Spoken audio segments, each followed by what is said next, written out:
got you covered. This is News 4 Tucson, live at 10.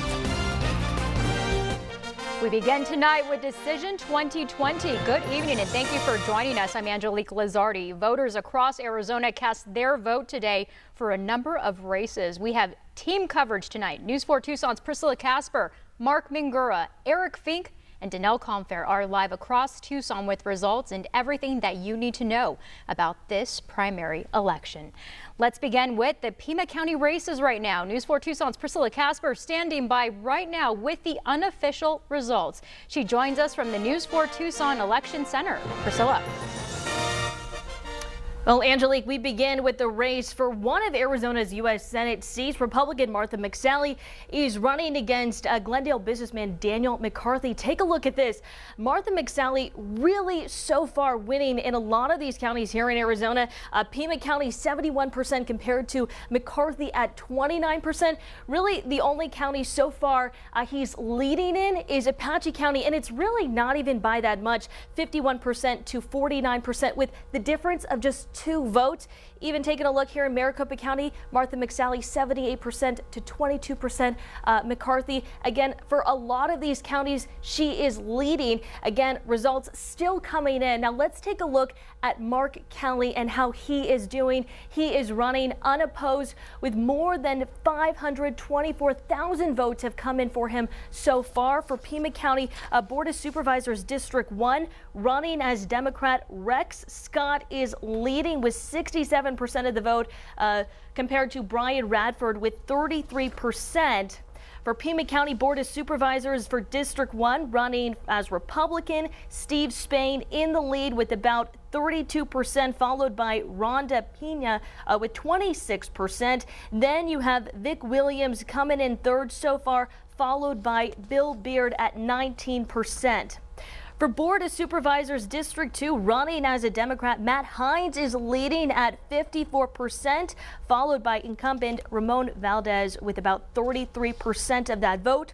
Richard Hernandez is in third place so far with about 13% of the vote, just shy of 1,726 votes for him.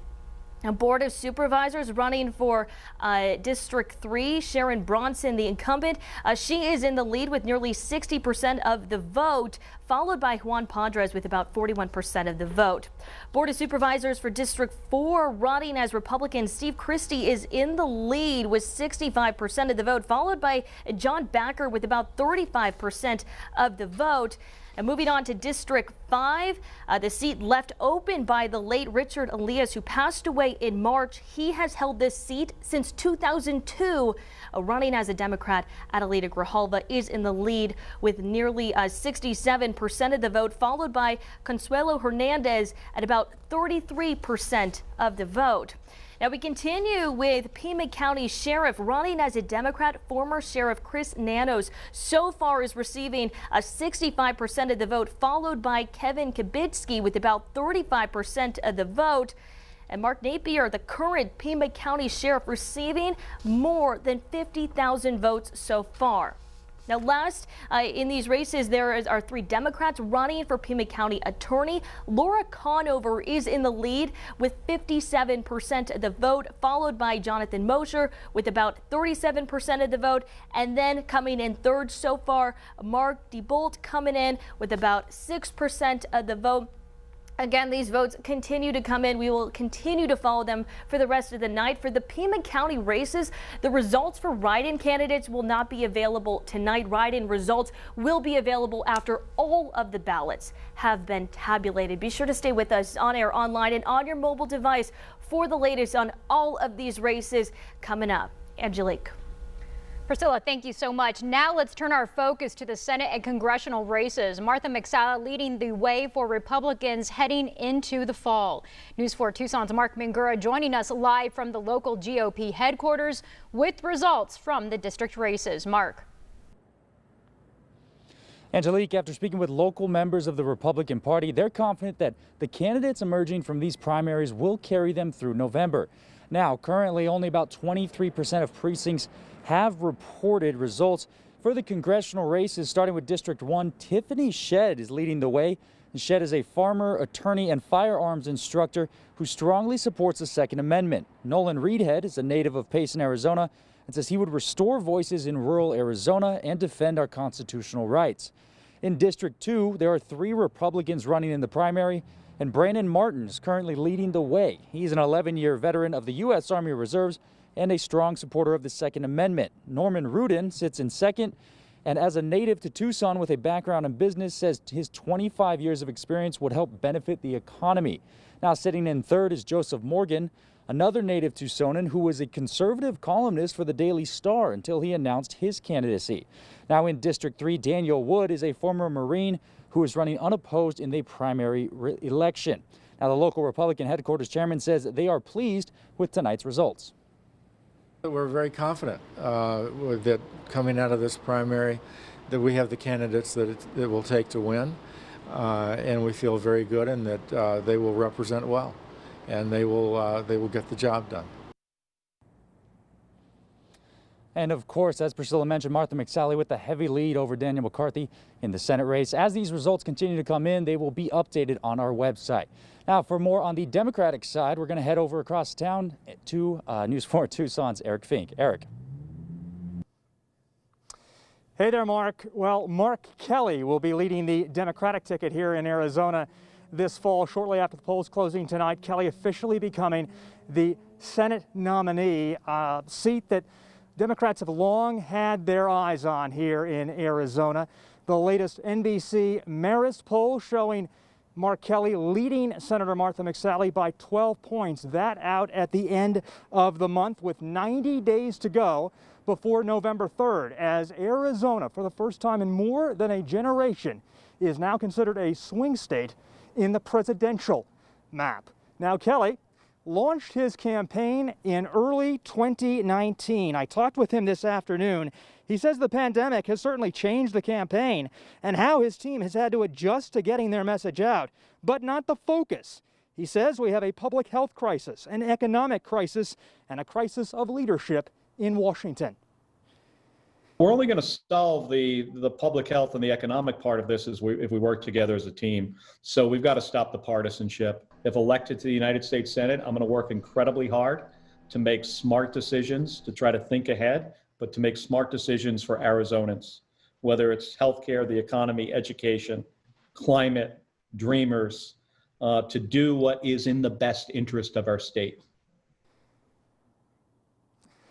Now turning our focus to the congressional side of things, Democratic incumbents Raul Grijalva and Ann Kirkpatrick easily winning their primary races tonight. They will be on the November ballot, each looking for another term in Congress. And CD1 Congressman Tom O'Halloran, who represents just a sliver of southern Arizona, parts of Oro Valley and parts of Marana. Most of his district is in northern Arizona. He is leading right now against his Democratic challenger, Eva Putsova, by about 13 percentage points. That race not yet called. 90 days to go in the general election campaign here in Battleground, Arizona. It all begins tomorrow. We've got you covered live from the Pima County Democratic headquarters in Midtown tonight. I'm Eric Fink, News 4 Tucson. This election day is a bit different as we face a pandemic, with candidates working to get voters to polls and some holding their campaign parties virtually. News 4 Tucson's Danelle Confier joins us live from the base of A Mountain with the latest details. Good evening, Danelle. Good evening, Angelique. It's been a historic day. For the first time, voters headed to the polls in masks and required to social distance. Candidates taking their campaign watch parties online via Zoom or Skype. Now tonight, Senate candidate Mark Kelly, along with Pima County Supervisor District 5 candidate Adelita Grijalva, took their watch party online like so many other candidates, thanking their supporters and sharing their message for the general election coming up in November. We asked voters what they thought of the virtual campaign parties and voting in this pandemic. I mean, everybody has to adapt, and so I'm all for it. I definitely support it, and I think I will participate. It's crazy what's going on, but it is so important that we vote even through a pandemic. Just wear your mask and be safe. Now, as far as voter turnout goes, the Pima County Recorder's Office says that as of Monday, a little over 164,000 mail-in ballots were received for tabulation. They say they sent out a little over 193,000. We've got you covered. Danelle Confair, News 4 Tucson. Moving on now to the latest coronavirus data here in Arizona. After weeks of surging numbers, it appears our state may finally be seeing some progress. News 4 Tucson's John Overall joining us now with the latest data. Good evening, John. Good evening, Angelique. The state health department now reporting 1,008 new cases today. That brings the total number of cases statewide to 180,505. We also had 66 new deaths reported for a total of 3,845 virus-related deaths across the state. Let's take a look at the county numbers right now. Maricopa County by far reporting the most cases, 121,789. Pima County coming in with 16,809. Yuma County reporting 11,217 cases. All other counties across the state have less than 10,000 cases. And when we take a look at the virus-related deaths here in Arizona, once again, it's the 65-plus age group that is most affected. There are now 2,772 virus-related deaths, followed by the 55 to 64-year age group, accounting for 577 deaths. All this information, of course, can be a lot to digest, so we've set up a link for you to check out for yourself, KVOA.com/thecoronavirus. And today, 517 inmates housed at the Arizona State Prison Complex Tucson Whetstone Unit have tested positive for COVID-19. That's 48% of the inmates at that facility.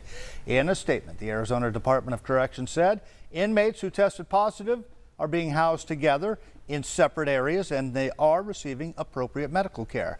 They will not be allowed back into the general population until they have been medically cleared. Angelique? Thank you, John. Well, Tucson police held a news conference this afternoon notifying the public about an in-custody death that happened earlier this morning. It started out as a call from a man in the middle of the night saying someone broke into his backyard. And when deputies arrived on scene, they saw 29-year-old Jesus Gilberto Gutierrez. He was lying on the ground, moving but not responsive. Officers handcuffed Gutierrez and gave him 2 doses of Narcan, but that had no effect. They contacted meds right away once they discovered Mr. Gutierrez, and then they requested that the EMS crew step it up based on his deteriorating condition a few minutes later. Gutierrez died at the scene. The investigation is still in the preliminary stage, and officials say it's too early for an autopsy or toxicology report. We'll be right back after the break. We've got you covered.